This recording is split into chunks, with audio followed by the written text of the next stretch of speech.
Diana, ya se empezaba a rumorear en las últimas horas la posibilidad de que efectivamente algunos salieran y otros se quedaran en prisión. Es tremendo. A mí lo que más me alucina son los argumentos que han utilizado para mantener en prisión todavía a los cuatro, a los Jordis, a Junqueras y a Forn, y para sacar de la prisión al resto, ¿no? Lo que está claro, desde luego, es que sigue habiendo presos políticos en las cárceles españolas, que siguen vulnerándose derechos fundamentales y que no hay ningún motivo por el cual el resto de personas que están ahora mismo en prisión sigan ahí. Y por tanto es fundamental que este recurso vaya a buen puerto. Vale. Pero es tremendo cómo se maneja la justicia. O sea, el problema de fondo es precisamente qué justicia hay en el Estado español, qué confianza podemos tener en las instituciones españolas cuando vemos cuestiones como estas. Y yo desde luego no creo que bajo ningún concepto haya ningún interés por parte de quienes están en prisión de seguir en prisión. Precisamente tienen familia, tienen hijos, tienen vidas y lo que querrán es estar cuanto antes fuera. Cuando declaró Junqueras de que había estado bordeando lo que habían dicho los otros, pero no dijo lo mismo que los otros. Es decir, fue muy calculada su intervención. ¿Por qué van a recurrir entonces? Si les interesaría, no harían ni siquiera un recurso. Van a recurrir abogado, ante algo que es completamente injusto porque no tiene justificación. Mira, Diana, yo estoy analizando desapasionadamente. ¿Qué quiero yo? Que salgan, que hagan campaña electoral. Pero vamos, estamos objetivamente analizando. Yo creo que no podemos hablar de un rédito político a una persona que está privada de libertad, pero porque nadie quiere estar privado de libertad. Tienes a Puigdemont interviniendo en la campaña electoral con el plasma.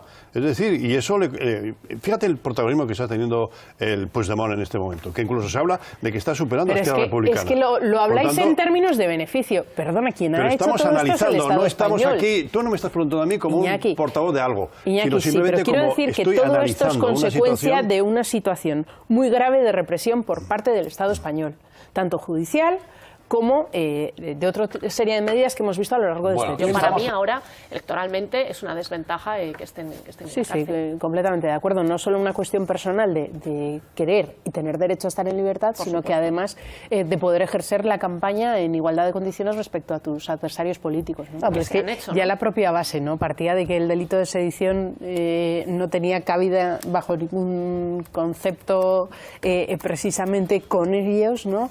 Y por tanto seguimos hablando de la reiteración de una violencia que fue inexistente y que está demostrada, porque los argumentos que utilizaron bajo los informes copiados y pegados de la Guardia Civil eran informes que luego no se correspondían con la realidad, porque la realidad mostraba, por ejemplo, a unos representantes que efectivamente, como Jordi Cuixart y Jordi Sánchez, intentando precisamente calmar un poco las aguas para no darles argumentos a quienes querían verdaderamente que hubiese violencia en Cataluña, y que no se consiguió, ¿no? Pero chirría mucho que el juez belga no haya tomado ninguna medida disciplinar, cautelar.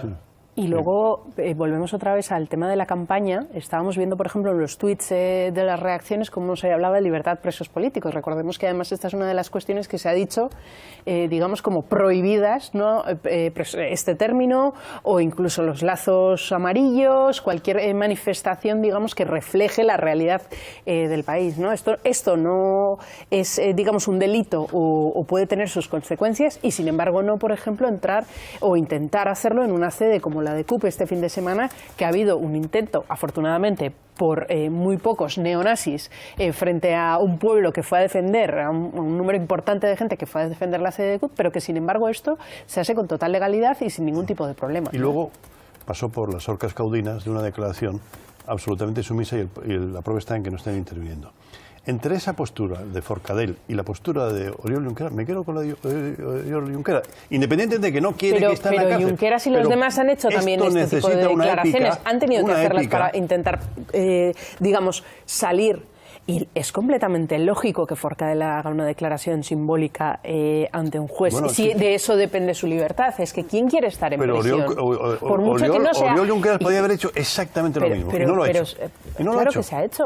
No lo ha hecho. Se ha hecho por parte de todos. Otra cosa es que una decisión política les ha llevado a mantenerse en prisión. Ese argumento es: la violé porque llevaba minifalda. Bueno, en realidad yo creo que lo que... El razonamiento es el mismo. el hecho... O sea, porque existen negros hay racismo, ¿no? La culpa de que haya racismo es por los negros. Bueno, la es que esto ultraderecha...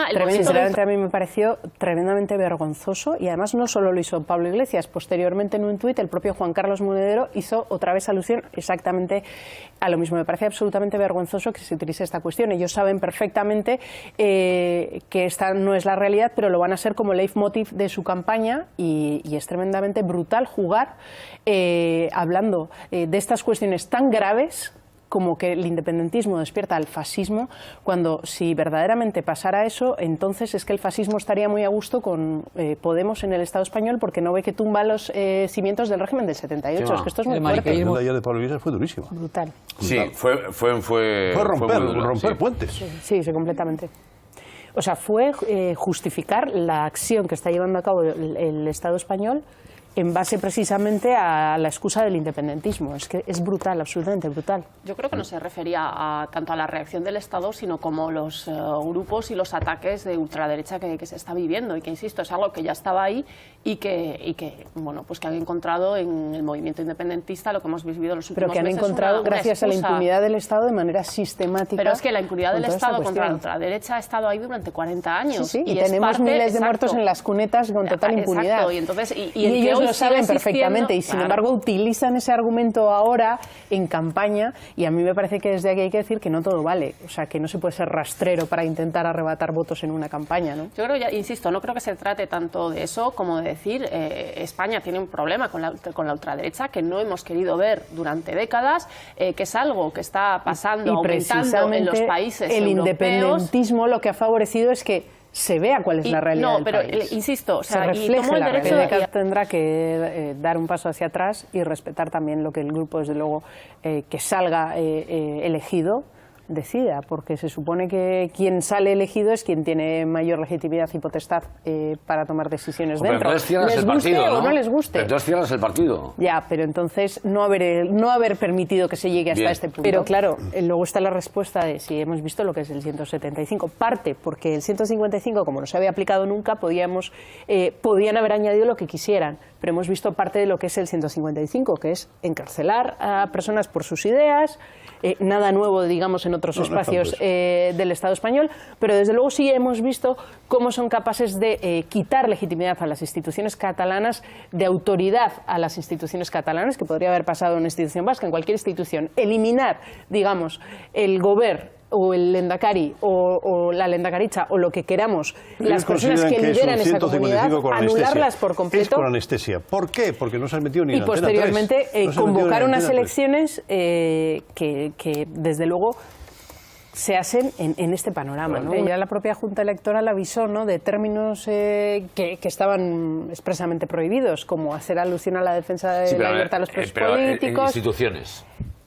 Las instituciones Quiero son decir, las ya que no están pueden hacer. limitando. O sea, los de partidos hecho, políticos, CUP ha hecho una denuncia a la Junta Electoral porque se prohíban este tipo de cuestiones y no se porque les prohíba, han por obligado ejemplo, a retirar las pancartas de libertad a presos políticos. Claro, y que, por ejemplo, no se prohíba una concentración neonazi enfrente de su sede. Y hay un detalle que no es menor, que lo comentaba Marceli, es precisamente que ya se temían que esto iba a pasar porque el día anterior ya periodistas de Madrid ya les estaban un poco adelantando la noticia, ¿no? Vemos cómo de manera sistemática muchas veces nos enteramos primero por determinados medios españoles de lo que va a pasar, de las sentencias que van a tener lugar en diferentes casos, y como puede ser en los casos catalanes, que la propia sentencia, o sea, que el propio día en el que un abogado reciba la notificación. Esto es brutal, o sea, hay una relación sistemática. Sobre las imágenes, ¿no? Yo creo que aquí hay dos cuestiones al menos que yo destaco. Por una parte, nos queda la propia campaña electoral, que vemos que ahí es donde se deciden y posiblemente escaño arriba, escaño abajo, que le puede quedar a la mayoría independentista o al bloque constitucionalista. Veremos exactamente qué pasa en la campaña, que es donde bueno, pues aquellos que todavía estén indecisos van a dilucidar un poco qué va a pasar. Y por otra parte también me parece importante destacar pues que en Común Podem, en cualquiera de los casos, va a tener la llave para abrir, en principio, ¿no? Veremos qué pasa, pero en principio hay todas las probabilidades de que en Común Podem, porque si vemos las cifras, incluso si en Común Podem acepta con el Partido Socialista y demás participar en un gobierno, tendría mayoría absoluta. Sí que les daría ahora mismo por número de escaños Y yo, con las declaraciones de Pablo Iglesias, la verdad es que creo que su tendencia está siendo hacia un bloque constitucionalista. Pero en 2015 ya hubo un movimiento importante del unionismo, precisamente por el carácter plebiscitario que tenían esas elecciones, y subió, o sea, un 78% se consiguió, que fue un récord histórico de participación. Bueno, y que un mismo abogado sea el de Turull, Rull y Sánchez, y que Turull y Rull vayan a salir y que Sánchez se quede, cuando se supone que es el abogado que ha seguido más o menos la misma argumentación. Sabemos la importancia de las campañas, y las campañas son fundamentales porque aquellos escaños, 2, 3, arriba, abajo, se definen precisamente esas últimas 2 semanas. Yo creo que este CIS nos hace más o menos una imagen, ¿no?, que conocíamos y que veíamos aproximada con algunos cambios, pero sí que es verdad que a partir de hoy, que a las 12 de la noche empieza la campaña, verdaderamente se va a dilucidar el 21 de diciembre cuál es la diferencia. Igual puede que ni siquiera haga falta tener escaños adicionales, quiero decir, en alusión a En Común Podem, por ejemplo, por parte del independentismo para solicitar un acuerdo de gobierno. Puede que lo consigan, ojalá, esperemos. Pero claro, si al final estamos diciendo que lo más importante te lo juegas en estas próximas 2 semanas, el no poder hacer campaña en igualdad de condiciones respecto a tus adversarios políticos es de extrema gravedad. O sea, perjudica gravemente precisamente a estos partidos. Es populismo y, por tanto, sabemos qué pasa, sabemos el riesgo. Hay que salir, hay que seguir desmontando todo esto y explicando cuál es la realidad, porque es muy peligroso. Xenófobo.